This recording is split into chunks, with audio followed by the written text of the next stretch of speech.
Week 1 of the NFL season is here, and it's time to set those winning lineups. Joining me today, SI's senior fantasy analyst, Michael Fabiano. Fabs, let's kick it off with the QB position. Who should be locked and loaded, and who should we maybe wait on this week?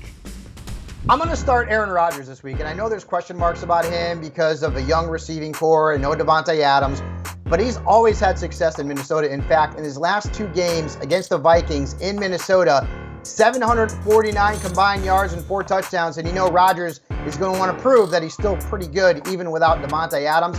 I'm also going to go with another veteran, and that's Russell Wilson. Now, this may be a little bit of low-hanging fruit, but Jen, you know how much I love the revenge game narrative. He's going to Seattle on Monday night to play the team that he was traded by. And I think he's going to throw for 250 yards, a couple of touchdowns. The Broncos will let Russ cook to make a point against his old team. So get Russell Wilson into your lineup. I love it. And who are we sitting this week at the QB position? Both of these quarterbacks are more for those of you who are in deeper leagues. And Tua Tagovailoa is a guy that a lot of folks out there like as a sleeper. With the addition of Tyreek Hill, the addition of Teron Armstead to the offensive line, but he's got a bad matchup against the Patriots. I mean, their defense is really tough on quarterbacks. They gave up the second fewest fantasy points to the position last year. And I get it. It's a different offense. Mike McDaniel's calling the shots. I'd still beware Tua outside of a 2-quarterback league. And the same goes for Carson Wentz. He's going against the Jaguars. They're his kryptonite. They're probably the reason he's not a Colt anymore. In 2 games against Jacksonville last year, 182.5 passing yards per game, and he scored a combined 18.2 fantasy points. That is not good. Carson Wentz, even in a Superflex league, I feel like is a little bit of a risk in this matchup. All right, let's jump over to the running back position. Who are we definitely putting in our starting lineups? I like Josh Jacobs. And a lot of people are down on him because you think this is going to be a committee with McDaniels. And I don't know that I see it that way. I mean, they're going to use Amir Abdullah. Sure, they're going to use Amir White. But this is not an offense that has Kenyon Drake. They let him go. And Jacobs has been really good against the Chargers. Very good. In fact, he has averaged 17.3 fantasy points in his last 5 games against Los Angeles. So start Josh Jacobs as a flex. And I'm also going to go with Rashad Penny. You remember him from last year. He was a league winner. And Ken Walker is hurt, which means Penny's going to get the lion's share of the carries against the Broncos.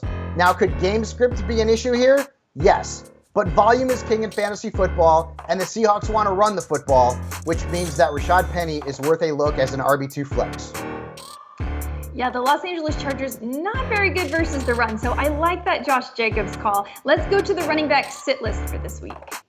And it starts off with Cordero Patterson.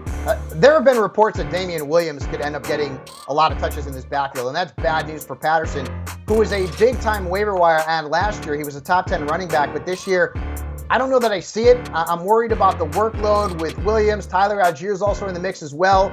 The Saints' defense was really tough against running backs last year, so Patterson's a fade for me, and so is Breece Hall. Now, I get it, especially in a lot of high-stakes league. He was being drafted as an RB2. But the last I saw in the preseason, Michael Carter was still the starter. Now, that could change this week or at some point in the future, but this is going to be a committee. They could bring Hall along slowly. And by the way, the Ravens' defense, pretty tough against the run last year. They gave up only 3.7 yards per rush to the position. So Breece Hall is a risk for me. Yeah, that entire Jets running back room only combined for about 1,200 yards last season, and you're right. Michael Carter's still there, so I'm with you. I'm sitting Breece Hall as well. Let's jump over to the wideout position. You got a guy on your start list that I'm pretty excited about. I have him in a lot of my leagues. I love this guy, Michael Pittman Jr. This is probably the only week I'll be able to put him in stardom and sit him because after this, he's going to be too obvious, right? Wide receiver 17 last year. I think he breaks out this year with Matt Ryan under center. I talked to Reggie Wayne, their wide receivers coach. He says he's going to eat. I like the matchup against the Texans. The last time he played them, 6 catches, 77 yards, and 17 fantasy points. Another player that I like at wide receiver is Hollywood Brown. No Nuke Hopkins. That means he's going to be the number 1 option there for Kyler Murray against the Chiefs. And their defense was not very good against wide receivers last year. SI Sportsbook also has the game at an over-under of 53.5, so it should be a shootout in the desert. Start Marquise Brown. Yeah, that 53.5 is the highest game total of the week so far, so definitely fire up those Cardinals and those Chiefs. All right, who are we sitting at the wide receiver position? This one hurts because he's a former Cowboy, or maybe it doesn't hurt because he's with the Browns now, but I'm sitting Amari Cooper. I'm worried about Amari without Deshaun Watson. I am. Jacoby Brissett is a backup quarterback in the National Football League, and they play in an offense that is not conducive to wide receivers putting up big numbers.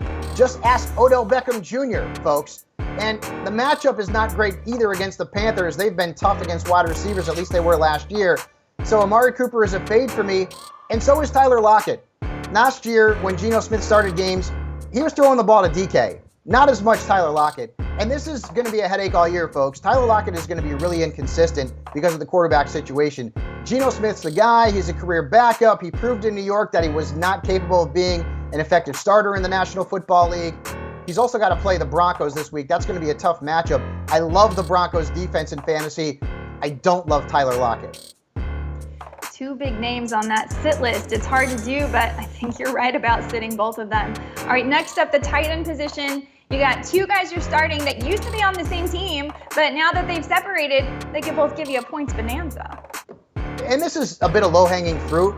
The tight end position is thin, folks. So unless you get one of the top 8 or 9 guys, you're going to be playing the matchups. In that case, you could be going with a Cole Kmet, someone like that. But I like Dallas Goedert against the Lions. I really do, and I get it. A.J. Brown's in the mix, maybe fewer targets. But it's a good matchup. The Lions gave up the 10th most fantasy points in tight ends last year. And Goddard's a guy that's going to be starting in most fantasy leagues this week and throughout the season. Again, a little bit of low-hanging fruit. I also like Zach Ertz. I talked about Hollywood Brown. He'll benefit with no Nuke Hopkins. So will Ertz. When Ertz went to the Cardinals last year, Jen, he was one of the top tight ends in fantasy football. And again, high-scoring game, 53.5 over-under on SI Sportsbook. He's got a rapport with Kyler Murray. So Zach Ertz is a guy you need to have in that starting lineup this week. And as I mentioned, if you're looking for matchup-based guys who maybe aren't number ones, Cole Kmet, Hunter Henry come to mind.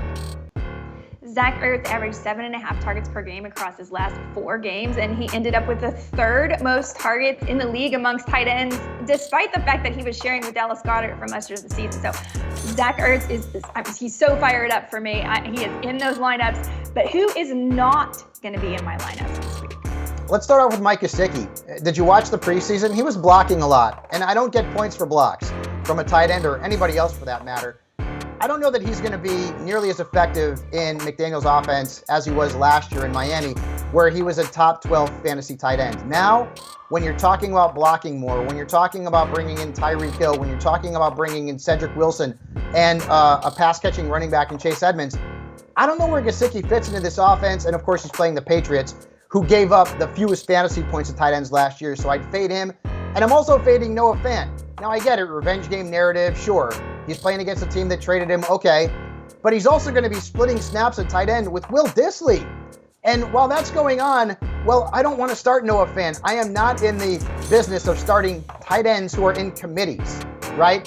Again, good defense as well. The Denver Broncos probably are not going to give up a lot of points to Seattle in the opener on Monday night. So I would be fading Noah Fant. Right now, he's no more than a tight end 2, and an uninspiring one at that, Jen. Yeah, it's hard enough to start a running back in a committee. So yeah, tight ends and committees probably best to be avoided. I like that advice. You always give great advice, Michael Fabiano. For all of Fabiano's start sit suggestions, be sure to visit us at si.com/fantasy.